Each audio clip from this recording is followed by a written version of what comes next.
Okay, tingnan na natin. Guys, this is the moment of truth. Malalaman na natin kung talagang worth it yung pagpila ng maaga dito sa Benizuro. Na para bang umila Na mo para na bang- maaga. Para bang Umila ka talaga ng maaga. Ayan. So, meron siyang egg, and then yung pancake, tapos yung bacon, tapos yung original hollandaise sauce.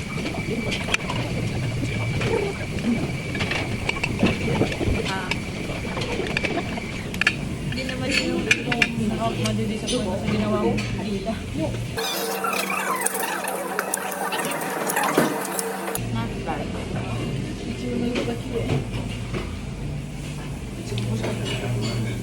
So, texture niya. Malambot na ano.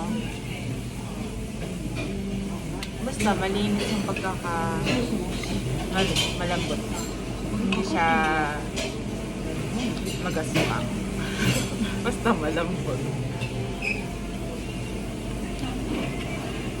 Pwede.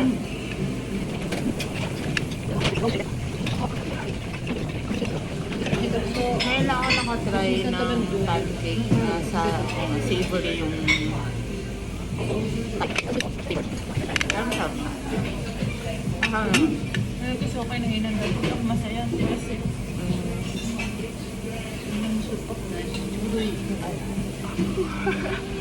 Sabihin mo na sa kanila, tayo-tayo lang naman. Gusto niyo bang malaman kung saan yun? hindi kasi maraming sabi sa sarap daw din dito. Pero hindi ko na-appreciate.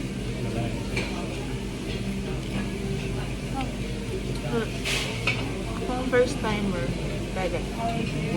Ma-appreciate ang mga first timer na kumain ng pancake sa Japan.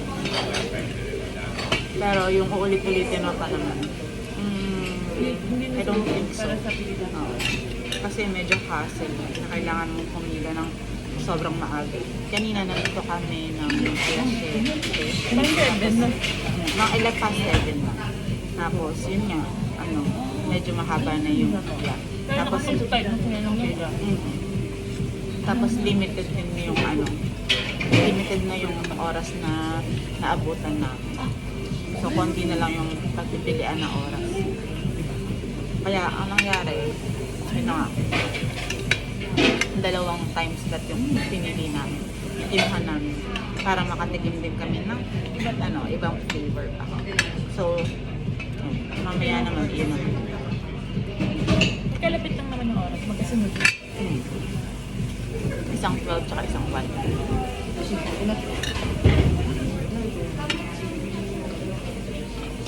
Which is sakto lang yung oras kasi after nito, syempre, medyo mo pa yung mo ulit.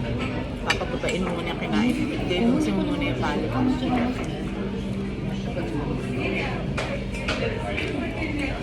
Yung kapartner na yun.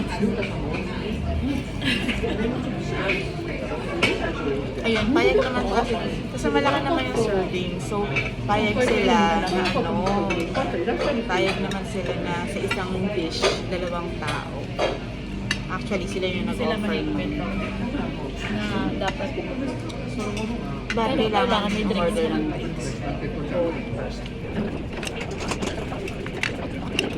Sarap yung pinakapatong-patong ng pancakes.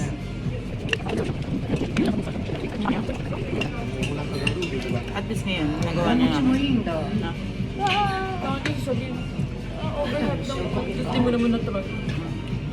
Bakit sabihin mo hindi overnight. Ano lang ba? Masarap ka.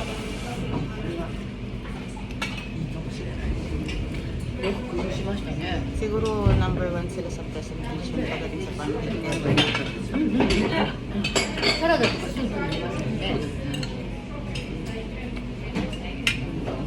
Balikan ko kayo ulit mamaya pag nakuha na namin yung strawberry pancake.